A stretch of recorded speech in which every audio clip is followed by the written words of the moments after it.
Sylvester and the Magic Pebble by William Steig.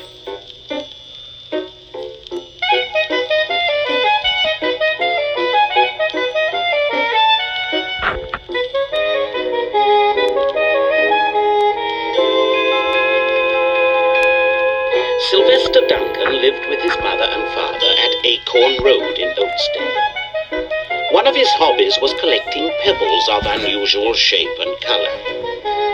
On a rainy Saturday during vacation, he found a quite extraordinary one. It was flaming red, shiny, and perfectly round, like a marble. As he was studying this remarkable pebble, he began to shiver, probably from excitement, and the rain felt cold on his back. "I wish it would stop raining," he said. To his great surprise, the rain stopped. It didn't stop gradually as rains usually do. It ceased. The drops vanished on the way down. The clouds disappeared. Everything was dry, and the sun was shining as if rain had never existed. In all his young life, Sylvester had never had a wish gratified so quickly. It struck him that magic must be at work, and he guessed that the magic must be in the remarkable-looking red pebble, where indeed it was. To make a test, he put the pebble on the ground and said, "I wish it would rain again." Nothing happened. But when he said the same thing holding the pebble in his hoof, the sky turned black, there was lightning and a clap of thunder, and the rain came shooting down. "What a lucky day this is," thought Sylvester.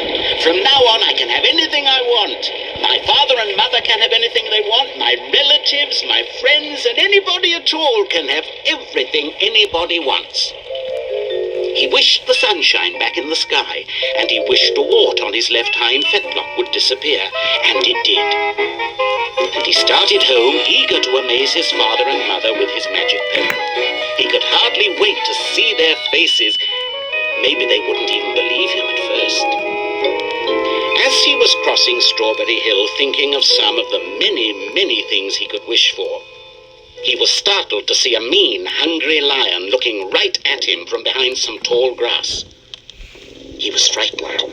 If he hadn't been so frightened, he could have made the lion disappear, or he could have wished himself safe at home with his father and mother. He could have wished the lion would turn into a butterfly or a daisy or a gnat. He could have wished many things, but he panicked and couldn't think carefully. "I wish I were a rock," he said, and he became a rock. The lion came bounding over, snipped the rock 100 times, walked around and around it, and went away confused, perplexed, puzzled, and bewildered. "I saw that little donkey as clear as day. Maybe I'm going crazy," he muttered. And there was Sylvester, a rock on Strawberry Hill, with the magic pebble lying right beside him on the ground, and he was unable to pick it up. "Oh, how I wish I were myself again," he thought. But nothing happened. He had to be touching the pebble to make the magic work. But there was nothing he could do about it. His thoughts began to race like mad. He was scared and worried. Being helpless, he felt hopeless.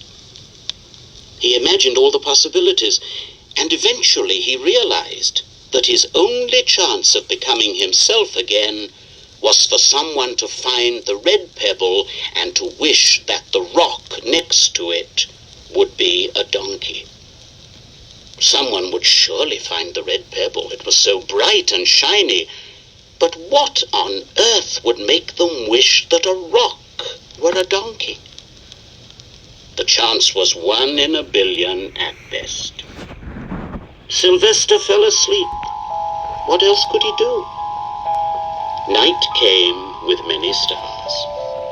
Meanwhile, back at home, Mr. and Mrs. Duncan paced the floor, frantic with worry.